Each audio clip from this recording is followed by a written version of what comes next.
Ushaben versus Bhagyalakshmi Chitra मंदिर 1978 का case है और ये एक इंडियन केस है। इस केस में जो डिफेंडेंट्स रिस्पोंडेंट्स होते हैं वो एक फ़िल्म बनाते हैं। इससे पहले कि केस के हम फैक्ट पर आएँ, आपको थोड़ा-सा एक्सप्लेन कर दें कि defendant, respondent and plaintiff appellant का मीनिंग क्या हुआ। देखिए यहाँ पर प्लेंटिफ्स एपेलेंट्स लिखा हुआ है। प्लेंटिफ एपेलेंट का मतलब ये हुआ कि सबसे पहले ये एक प्लेंटिफ था जो कि केस किया, सू किया डिफेंडेंट को। लेकिन यहाँ पर प्लेंटिफ को कोई रिलीफ नहीं मिला, प्लेंटिफ के अगेंस्ट में केस रहा। तो प्लेंटिफ ने अपील फाइल किया, तो अपील में एपेलेंट इसको कहा जा रहा है। ज़रूरी नहीं है कि प्लेंटिफ ही एपेलेंट होगा। हो सकता है कि किसी केस में प्लेंटिफ के फेवर में केस आ जाए, तो वहाँ पर अपील कौन फाइल करेगा? जिसके फेवर में नहीं आया है, यानी डिफेंडेंट के फेवर में केस नहीं आया, तो डिफेंडेंट केस फाइल करेगा, तो वहाँ पर डिफेंडेंट को एपेलेंट कहा जाएगा।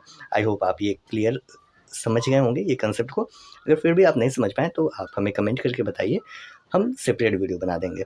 ठीक है, आइए इस केस के फैक्ट पर देखते हैं। इस केस में जो प्लेंटिफ्स एपेलेंट्स होते हैं वो डिफेंडेंट्स रिस्पोंडेंट्स को सू करते हैं।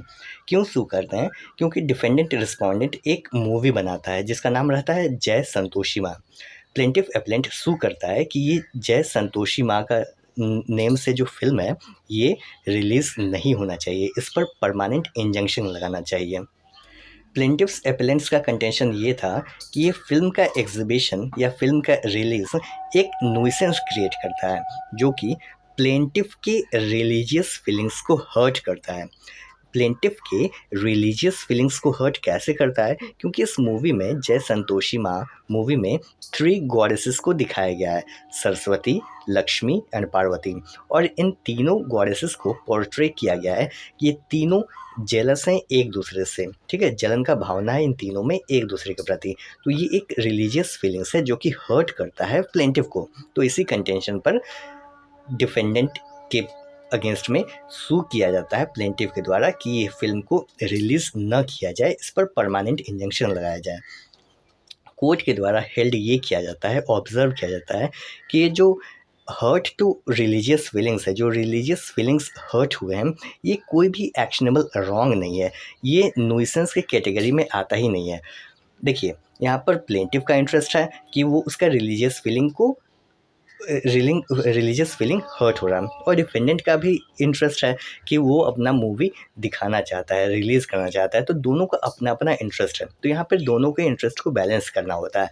तो दोनों के इंटरेस्ट को बैलेंस करते हुए डिफेंडेंट के फेवर में केस आता है और ये हेल्ड ये होता है कि हर्ट टू रिलीजियस फीलिंग किसी भी प्रकार का एक्शनेबल रॉन्ग नहीं है। तो ये था हमारा उषाबेन वर्सेस भाग्यलक्ष्मी चित्रा मंदिर। ये केस 2 इम्पॉर्टेंट टॉपिक से डील करता है लॉ ऑफ टॉर्ट का। पहला है damnum sine injuria. Damnum sine injury का मतलब हुआ वहाँ पे डैमेज सस्टेन होता है प्लेंटिफ के द्वारा। डैमेज मॉनेटरी भी हो सकता है, अदरवाइज भी हो सकता है। जैसे इस केस में जो डैमेज था वो मॉनेटरी नहीं था, वो रिलीजियस फीलिंग को हर्ट हुआ, वो डैमेज था। तो यहाँ पर केवल डैमेज हुआ, लीगल राइट का वॉयलेशन नहीं हुआ। ठीक है, और दूसरा जो टॉपिक है वो न्यूसेंस है। प्लेंटिफ न्यूसेंस से उतना कुछ इंपॉर्टेंट नहीं है, लेकिन प्लेंटिफ कंटेंट किया कि ये न्यूसेंस है, इसलिए न्यूसेंस का भी एक छोटा मोटा केस आप इससे समझ सकते हैं। ठीक है, तो यही था हमारा केस। आई होप आप समझ गए होंगे केस। मिलते हैं नेक्स्ट वीडियो में। Thanks for watching. जय हिंद।